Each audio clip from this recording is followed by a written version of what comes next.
मोदी जी ध्यान दो, लगल लगल झूलनिया में ढका बलम कलकत्ता चल चल। बीजेपी खुद मेमोरी लॉस नहीं फ्लॉप है, एक भी वादा पूरा नहीं किया। कोई भी ऐसा सगा नहीं जो नरेंद्र मोदी या छुलछुल मोदी सुशील मोदी ने ठगा नहीं। कोई भी ऐसा सगा नहीं इसको सुशील मोदी और नरेंद्र मोदी ने ठगा नहीं। देश को तो बर्बाद करिए रहा है बीजेपी। एक भी नौकरी नहीं, एक भी बहाली नहीं, सारा युवा युवती कर रहा पुकार है। नरेंद्र मोदी की सरकार लाचार है, मानसिक रूप से बीमार है। और बीजेपी वाला मणिपुर वाला लोग से कब माफी मांगेगा पूरा देश से? ये ब्रिजभूषण सिंह कब माफी मांगेगा? ये माफिया, बीजेपी को लाज लगना चाहिए। उल्टे चोरा मारा मारी इस सब पर पूछिए कि कब आप ब्रिजभूषण को गिरफ्तार करोगे, पैक्सो एक्ट वाला को। तो जय हिंद दोस्तों, इस वक्त हम लोग आरजेडी ऑफिस के बाहर हैं और हमारे साथ जो है बहुत ही बेखौफ तरीके से बात करने वाले जूनियर लालू है। और आज जो हम लोग पॉलिटिक्स मुद्दे में बातचीत करेंगे। तो चलिए बिना टाइम गवाए बातचीत का सिलसिला शुरू करते हैं। ये जो बीजेपी वाला बोल रहे हैं कि नीतीश कुमार को कि मेमोरी लॉस मुख्यमंत्री बन गया है, इस बारे में आप क्या कहना चाहते हैं? बीजेपी खुद मेमोरी लॉस नहीं फ्लॉप है, एक भी वादा पूरा नहीं किया। कोई भी ऐसा सगा नहीं जो नरेंद्र मोदी या छुलछुल मोदी सुशील मोदी ने ठगा नहीं। कोई भी ऐसा सगा नहीं इसको सुशील मोदी और नरेंद्र मोदी ने ठगा नहीं। बिहार को, देश के जनता को ठगने का काम किया। 15 लाख बोला था, काला धन लियाओ, कहाँ काला धन? ये सारा फेल हो गया नरेंद्र मोदी। कहाँ काला धन? ये सब जुमला पार्टी है बीजेपी। लेकिन बीजेपी तो ये बोल रहे हैं कि विजय कुमार सिन्हा जी से मुख्यमंत्री को इस्तीफा देना चाहिए। मुख्यमंत्री जो है अब राज्य चलाने के लायक नहीं बचा हुआ है क्योंकि उसका मानसिक संतुलन बिगड़ गया है। ना तो इनको टोपी पहना दे, यही तो चाहते हैं। इनको पहना दे ताकि आरक्षण खत्म कर देंगे। देश को तो बर्बाद करिए रहा है बीजेपी। एक भी नौकरी नहीं, एक भी बहाली नहीं, सारा युवा युवती कर रहा पुकार है। नरेंद्र मोदी की सरकार लाचार है, मानसिक रूप से बीमार है, खाली कर रहा प्रचार है। लेकिन बीजेपी तो ये भी बोल रहे हैं कि जो जिस तरह से सांसद के अंदर जो भाषण दिए नीतीश कुमार ने, महिला सांसद के बगल में बैठे हुए इतना वाहियात किस्म का बात बोले, ऐसे इस तरह का एक मुख्यमंत्री को नहीं बोलना चाहिए। ऐसे भी बीजेपी का आरोप है, इसलिए इस्तीफा मांग रहे हैं। मणिपुर में महिलाओं को नंगा करके दौरा दिया जा रहा था, तब बीजेपी का सरकार है वहाँ, क्यों नहीं कुछ बोला? इसका सांसद यूपी वाला ब्रिजभूषण सिंह, पैक्सो एक्ट लगा, आज तक गिरफ्तारी नहीं हुआ। बीजेपी बोलेगा हमारे मुख्यमंत्री ने कौन सा गलत बात बोला? सारे लोग जानते हैं कि ये क्या क्या करना चाहिए। अब शब्द तो नहीं बोला, उन्होंने कहा कि अंदर नहीं बाहर ये करना चाहिए। कौन नहीं जानता? जागरूक करना चाहिए कि नहीं करना चाहिए? लेकिन बीजेपी इसको नहीं समझ रहे हैं ना। बीजेपी तो कह रहा है कि ये जो है एक मर्यादा से बाहर वाला शब्द है, शब्दों का चयन ठीक तरह से नहीं कर पाया। उन्होंने गंदा बात थोड़ी बोला, कहा कि अंदर नहीं बाहर गिराना चाहिए, यही बात उन्होंने कहा। तो इसमें गलत क्या है? हम डंके की चोट पर कहते हैं, नियम है कोर्ट में, सब पढ़ लीजिए।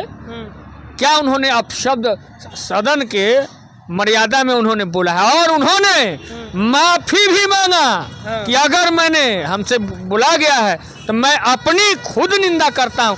एक बार नहीं, 3 बार माननीय मुख्यमंत्री ने माफी मांगा, एक बिहार के मुख्यमंत्री। और बीजेपी वाला मणिपुर वाला लोग से कब माफी मांगेगा पूरा देश से? ये ब्रिजभूषण सिंह कब माफी मांगेगा? ये माफिया, बीजेपी को लाज लगना चाहिए। उल्टे चोरा मारा मारी इस सब पर पूछिए कि कब आप ब्रिजभूषण को गिरफ्तार करोगे, पैक्सो एक्ट वाला को? कब आप मणिपुर पर प्रधानमंत्री जाओगे? बेलज प्रधानमंत्री भारत के, ये अलग है। गया वहाँ नरेंद्र मोदी अपने स्टेडियम में हरवा दिया इंडिया के। अब उसमें भी हम आएंगे। उसमें जीता है 2 बार वर्ल्ड कप तो कांग्रेस के सरकार में, 2011 और 88 में। जब से प्रधानमंत्री बना तो दोनों वर्ल्ड कप हार गया। प्रधानमंत्री को इस शब्द से नवाजा किया है राहुल गांधी ने। ये तो एक जिम्मेदार इंसान होने के, पूरा देश ने कहा जब से राहुल राहुल गांधी भारत में अंधेरा छाया है, ललटेने उजाला करेगा। बोल रहा है कि विदेश नीति ठीक कर रहा है वो। क्या विदेश नीति जयशंकर को बनाए हुए ही ठीक कर रहे हैं? विदेश का तालमेल ठीक कर रहा है। रोज भारत का फ्लाइट से उड़ता है करोड़ों का, और कह रहा है विदेश नीति ठीक कर रहा है? विदेश नीति ठीक करता तो आदान प्रदान जो होता है, आयात निर्यात हम लोग पढ़े थे, वो सही होता। महंगाई क्यों है? क्यों नहीं बोलता है इस पर? देश की जनता ही ना उसको चुनता है, फिर दूसरी बार चुन लिया, तीसरी बार चुनने को लिए मूड बना के रखा है। ईवीएम में खरीद लेता है लोग। हम लोग बोले जो कंट्री ईवीएम बनाया है वो खुद इस्तेमाल नहीं कर रहा है। 100 की 125 देश है ना, ओकरा में से मात्र 11-12 गो खाली ईवीएम इस्तेमाल करता है। बाकी जो है 90% से ज़्यादा लोग ईवीएम इस्तेमाल नहीं करते। और भारत सबसे सर्वाधिक जनसंख्या और डेमोक्रेटिक लोग हैं, तो भारत के लोग को ईवीएम हटा। लेकिन जहाँ पे आप लोग हार जाते हैं तो ईवीएम को दोष देते हैं, जहाँ जीत जाते तो ईवीएम अच्छा हो गया। ये हर जगह तो ईवीएम का दोष दीजिए। हम लोग कब बोला ईवीएम अच्छा हो गया? कर्नाटक जो कांग्रेस जीता तो ईवीएम अच्छा हो गया। के सुप्रीम कोर्ट ने कहा, और कई जानकार और कई इंजीनियर और विशेषज्ञ ने कहा कि ईवीएम के साथ चिप लगा करके छेड़खानी किया जा सकता है, इसको हाईजैक किया जा सकता है। दिखाएगा कुछ पर, गिरेगा कुछ पर, संख्या केवल पुर्जी कटेगा इस पर, संख्या गिनाएगा उस पर। वीवीपैट का भी गिनती होना चाहिए, तब ना समझेंगे। जैसी वीवीपैट का गिनती होगा तो पोल खोलना शुरू हो जाता है नरेंद्र मोदी का। तो सर्वाधिक सबसे बड़ा गणराज्य है। क्या लग रहा है 24 में जो है नरेंद्र मोदी को इंडिया अलायंस झटका दे सकता है क्या? मतलब हार का मतलब कुछ ना कुछ दे सकता है परसेंटेज। हम लोग फिराक में लग गए हैं। मोदी के विदाई 24 में तय है। खाली हम लोग के टूटे नहीं इंडिया, और नहीं तो इसको संभावना है कि टूट जाएगा ना। टूटने का संभावना है, टूटने का संभावना है। जहाँ तक हम लोग आज जुटिए रहा है। कभी केजरीवाल रूट जाता है, कभी तो अखिलेश यादव रूट जाता है, कोई ठिकाना है कि कब रहे कि जाए। क्षेत्रीय पार्टी जो है वो छोटे छोटे चुनाव में अलायंस नहीं करते, सब अपना फायदा देखता है। लोकल पब्लिक को, अपना वोटर को, अपना कार्यकर्ता को देखता है। ये कोई बड़ी बात नहीं है। देश के लड़ाई में हम लोग सब साथ हैं। और एक आखिरी सवाल कि कहीं ना कहीं आप लोग भी तो है 75% बिहार में आरक्षण दे के वोट बैंक को कवर करने की कोशिश कर रहे हैं आप लोग। क्या ऐसा तो नहीं है कि वोट बैंक कवर करने के लिए 75% आरक्षण नीतीश कुमार दे रहा है? आरक्षण नहीं देना चाहिए। क्या ऐसा मंशा तो नहीं आप लोगों का मकसद? क्या मकसद? जो वोट को कवर करने के लिए आरक्षण पे आरक्षण देते रहो। नहीं। जिसकी आर्थिक स्थिति खराब है, हमारे नेता ने कहा चाहे वो कोई भी जाति का हो उसको मिलना चाहिए।